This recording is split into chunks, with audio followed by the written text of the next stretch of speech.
Going to a wedding and not knowing anyone. This is terrifying, correct?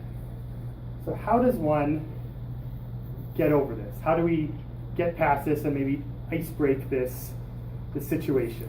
I went to a wedding recently up Island by Campbell River at the Strathcona Lodge. It was during the summer. I would say I believe this was in July, but it was weird. It was almost like there was fiery fall leaves that were coming down. It was very interesting. I was surprised. I was like, it's not even fall yet, but fiery fall leaves.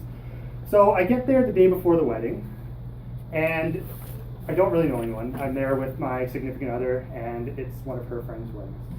So I'm not really sure who to talk to. I'm just still kind of figuring out everything. But they had planned for this. They had relatives that were going to be coming from around Victoria and around Vancouver, but then they also had relatives from like all over the States. So it was going to be a very diverse crew. So they decided on the day before the wedding, they would host the Icebreaker Olympics, is what they called it. And as you all know, I love to drink. I mean, I can't get it out. So when I found out that this was going to be an Icebreaker Olympics that involved drinking and running and doing random sporting activities, I was all for it.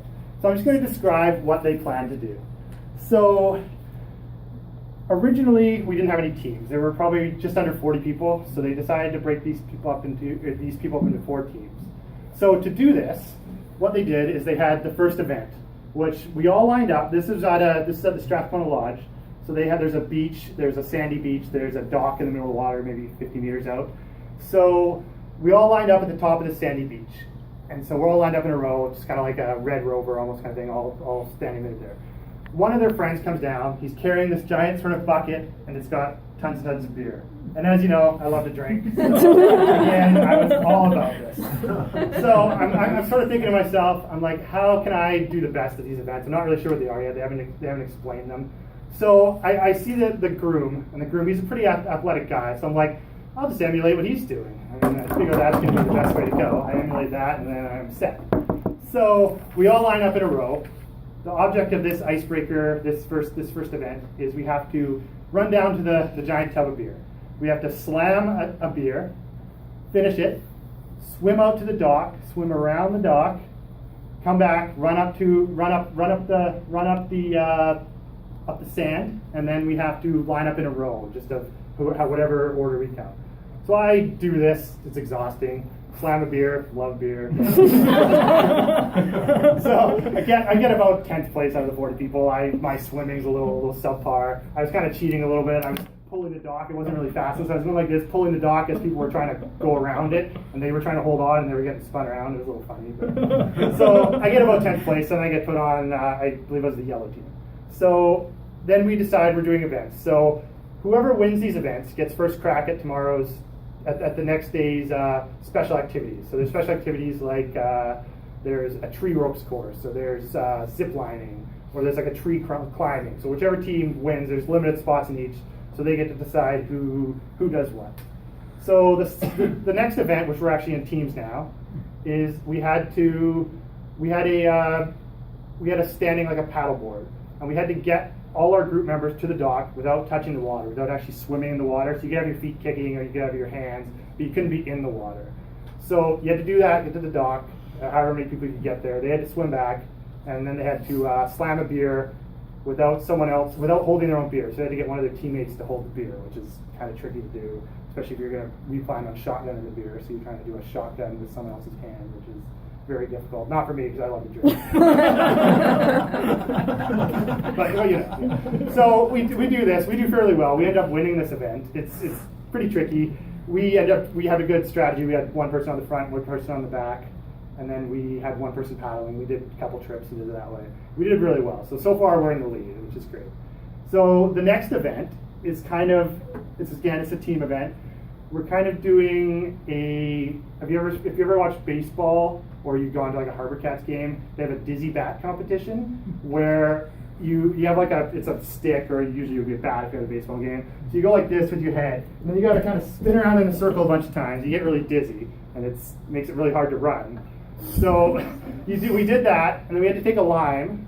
We'd take the lime, put it in between our legs, squeeze it tight. And then we had to head down, shuffle down to the water, touch the water, shuffle back up, and then slam a beer. So again, slamming a beer, woo.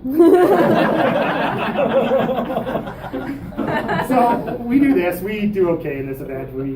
I actually ended up dropping the line because I wasn't squeezing hard enough, I guess. I'm like, oh, yeah. So I had to go back. If you drop it halfway down, you have to go back and get it again. So that kind of slowed us down. So we ended up getting, I think, second in this event. So out of the 4 teams, we're tied for first. So there was only going to be 2 events. It was just going to be those 2 events. But then because of the tie, they had to make up an event on the spot. So the final tiebreaker event was we all had to stand in the water, and we all had a beer in our hands, and except for there were 2 beers short. So it was kind of like musical chairs, but with beer. So you go like this, you had to stand like this, and then someone would count down. You had to throw it over your head, then everyone had to rush out and try and grab one of the beers. And the people who didn't get the beers were out, just like a musical chairs kind of thing. So it goes on, and it comes down to my team, not me, one of my other teammates, and the groom.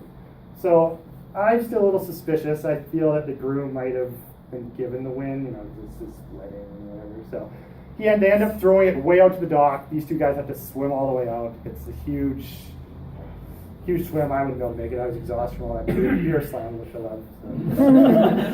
So we end up getting second place, which worked out well because the next day we kind of picked what events we were doing based on being second. The first group did the zip lining, which I wasn't really into. I've done zip lining before. I've never done like a tree course where you get to climb through the trees with like a harness and stuff.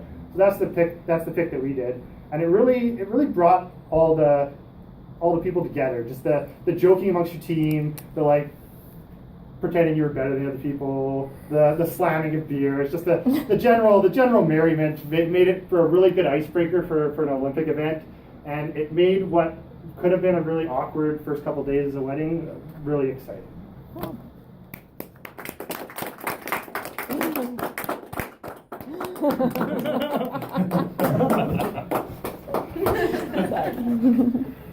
Our first speaker of the day is Chris McLean.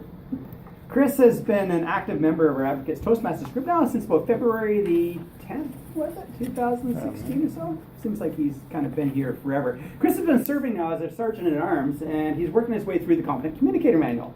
Today's speech is speech project number 5, Your Body Speaks, and his speech is entitled The Icebreaker Olympics. Please welcome to the lectern, Chris.